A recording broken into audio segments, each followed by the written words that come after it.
Okay, so the first thing we're going to do is we're going to create a new sprite. You're actually going to make one. So we click on the create, just like a little brush. And the first thing we're going to do is we are going to make the paddle. And the paddle is a rectangular box. It doesn't really matter what color you choose. We choose the rectangle and then we draw it. And you'll notice it's way too big. It needs to be a lot smaller. So we're going to reduce the size by dragging these handles, which you find on the circumference on the edges of the box. Okay, make sure that you position your box right in the middle. Okay, it's got to be positioned in the middle, otherwise you're going to have some inaccuracies in your game. You can zoom in a bit, just resize it, make it even smaller, and that should go right in the middle. Okay, so now we've got our paddle. That needs to go to the bottom because this is the paddle we're going to control in order to prevent this whole ball going past it. And you should know the scripts or the blocks that we're going to use. It is when green flag is pressed, you can use it forever, and you are going to use the move. Because what we want to do is we want to move the paddle left and right. So we're going to use the move key. Okay. And we are going to make sure that we now have if key pressed option, which is further down by the sensing. So if key pressed, it needs to sense which key you are pressing. So these are the main ones we're going to use. We're always going to have an if. So if key is pressed, then move here. So let's put it all together. You should know this from previous sessions. Okay. And we're going to put that in the forever loop. Click start, and I'm pressing the spacebar, by the way, because it says if spacebar pressed. So I want to see if it's actually working. So I'm going to duplicate it, slot it in, and then I'm going to make my changes. I'm going to say right arrow, and the number is going to be +10, and I'm going to say left arrow, and this time it's going to be -10, because I want it to move backwards. So it's going to move left and right. So let's test that quickly and see if that will work. Okay, so left and right, excellent. It's working. All right, so we're going to change the speed a little bit. I'm going to reduce the speed, and in actual fact, I might speed it up a little bit later. But this is just to show you can make adjustments, big adjustments, or what I think is a big adjustment, or you can make even tiny adjustments by putting decimal numbers and so on, just so that it suits what you're trying to achieve from your game. Okay, now what we want to prevent is we want to prevent the paddle being moved accidentally upwards or downwards. So we're going to put a script in here to say to scratch, make sure that this, where my paddle is now at the bottom of the screen, this is where I want it to be. So I am going to say set y2, and we're going to set it to a particular value, -164, and then x can change. The x value can change, but the y value will always take it automatically to that position. And I think later in this tutorial, we will move the script up and down as well. We're going to move it up and down.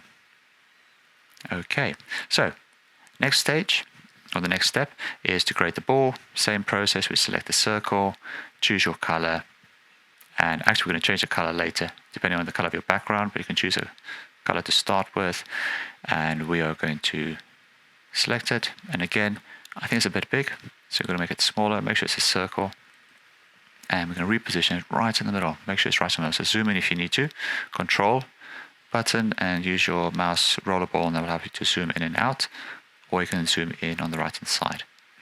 Okay, so now we have our ball. We're going to rename this quickly, and I would like you to put your name and then ping pong.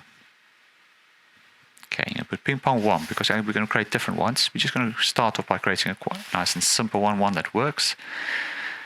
Okay, so now the ball needs to move around automatically. So again, so when green flag pressed, I'd like you to move, and we're obviously going to say if on edge bounce, because obviously inside this game area, when it hits the sides of the gaming area, it needs to bounce off the walls. We're going to again have our forever loop, and this time or the last one, sorry, is if on edge, bounce. All right, so we'll put that together. Move, if on edge, bounce, and there we go. Now, again, the problem that we had last time is that potentially it can just go left and right and left and right. So actually what we're going to do is we're going to dictate which direction it's going to move. And I want the ball to move upwards, because that gives the player time to sort of react. If it moves straight down, especially if it moves fast, the player might not react. And that's fine if it's later stage in the game, but at the beginning you want it to be nice and easier. So we're going to say, first of all, we want the ball to go to the middle of the screen, roughly the middle.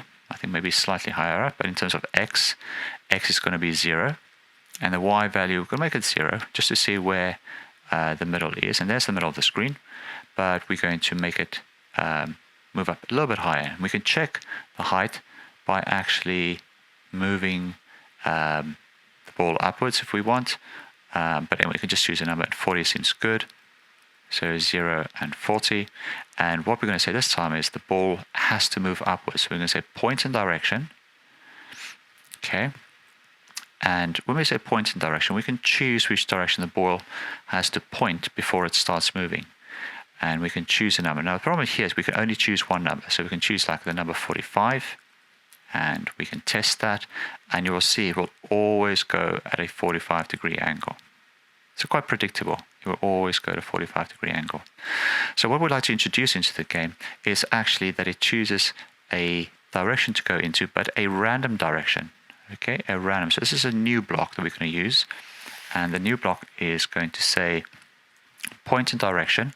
And we're going to say choose random. But I wanted to choose between two sets of values. So we're going to choose two blocks here. We're going to say pick random. And we're going to say between a certain number and another number. Okay. And now, we've got to think about this carefully, because I wanted to go upwards. So basically, a little bit just above the horizontal. Now, if I put the number 270, what it will do is it will... Well, actually, you can have a look at what it's going to do, but it's actually going to be incorrect, because it chooses the numbers between 10 and 285. So basically, it's going to be downwards, slightly left, maybe between 75 and 90, but the rest is going to be downwards. If I test that, it's going to go down.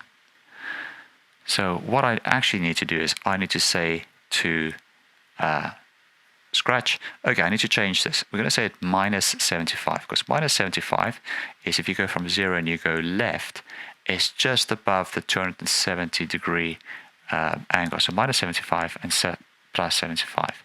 And if we test it now, you will see that it will always go upwards.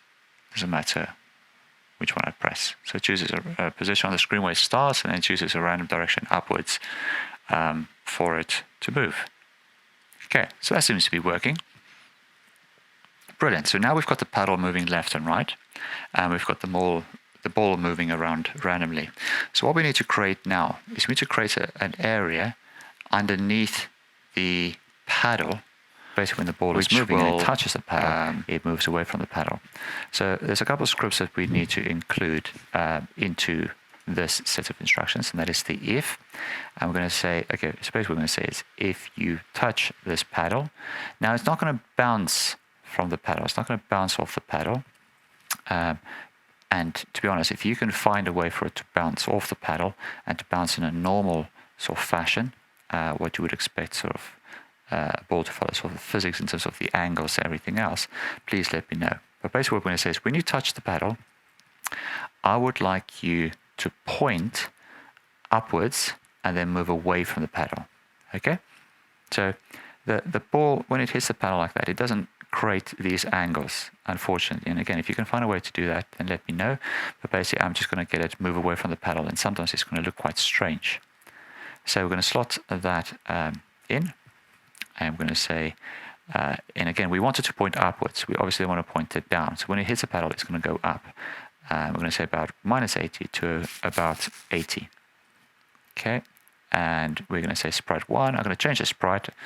I'm going to call that one ball So please change the names of your sprites as well. We're going to call that paddle. Okay, we're going to go back to the ball and we're going to say, all right, so when you touch the paddle, I would like you to point upwards. Okay, and we've chosen those angles and we slot it in there. And what we can do is we can test it quickly and see if this works. So we're going to move the paddle around, it's touching the paddle and it's moving upwards. That one looks okay, that one does not look okay. So the angles are quite wrong, but that's fine, it works. So what we're going to do now is we're going to include our third sprite or our third object, and that is the sort of dead zone, the area underneath the paddle, where if the ball touches that area, basically you lose a point or the player will die. But we're just sort of creating this area quickly. So again, rectangle. We draw a rectangle. This one can be quite big, it doesn't really matter. It's fine, but we need to have the whole width of the gaming area. And for some reason, I'm not sure why it's done that, but it should be the whole width. So I've had to play with it, around with this a little bit, and I rotated it because I was trying to get, you can see here on the right hand side, it is actually not filling the space, and I needed to fill the space. So I rotated the shape a little bit to allow me to find the handles on the side. Okay, and when I found those handles on the side, I could make it bigger. So I'm hoping you don't have the same problem. I just made it bigger, and then I could rotate it back to its sort of having it horizontally. So this shape needs to go underneath the paddle. And you'll notice within the video that there are times when I sort of made slight adjustments to ensure that it fits underneath the paddle. Make sure that's centered again. You can then go to your screen on the right, and you can move the paddle, not the paddle, you can move the dead zone, which I'll rename a little bit later, underneath it. Okay. Ideally, you don't want it to touch, because what you don't want is you don't want the ball to have a scenario where it's touching the paddle and the dead zone. So we are going to make some adjustments, and we need to obviously move the paddle, and we need to move the dead zone a little bit. All right, now this time, what we need to say to the ball is when you touch the dead zone, I'm just going to change the name there to dead zone, and what is it that we want it to do when it touches the dead zone? Basically, the player dies. It loses a life for a point or whatever. So we need to basically make it disappear, okay? And we're going to say to it, so when you touch the dead zone, I want you to go to a random position somewhere on the screen. Okay, so not point in direction. We're going to take that one out. Okay, and we're going to use the pick random actually, so that's why I've left it there. And we are going to say go to, and I wanted to pick some random positions in the screen where it needs to go to. Okay, so I'm going to duplicate that. I'm going to get rid of the point in direction because I don't need that. And I'm going to slot in here my Y values are random. Okay, so let's just zoom out a little bit.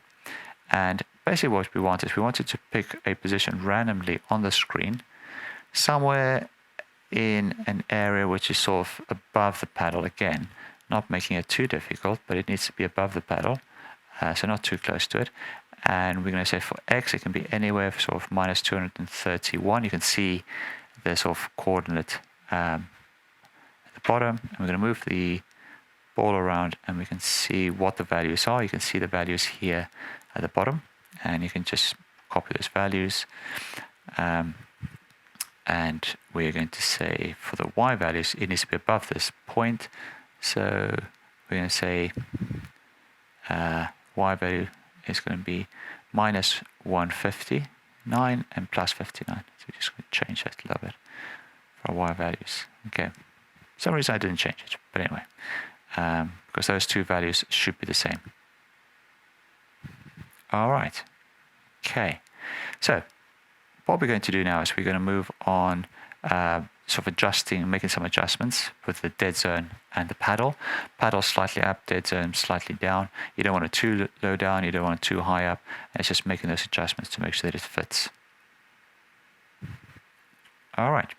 So what we're going to do now is we are going to get the ball, when it touches the dead zone, actually when it's in a random position somewhere on the screen, we are going to get it to point upwards and then to move. I don't know, it's not essential to put that in. Again, it makes the game a little bit easier. If it points down, especially when you make it move faster, it might make it a little bit more difficult for the player. Okay, so we've got the ball moving, interacting with the paddle. What we're going to do now is we're going to choose a background for our costume, and we want something funky. We're going to type in space, okay, and we're going to choose this one here. That's quite a good one. Okay, and you can see there's two backdrops, or two stages. We're just going to move that one to the top, because that's the one we're going to use. And we're going to go to our code, choose the ball, and you can see actually the ball is quite difficult to see. So we're going to change the costume of the ball, we're going to change the color, and you can choose whatever color you want, as long as you can sort of see it clearly. I've tried a red here, and then I tried a yellow, and to see which colors are more suitable.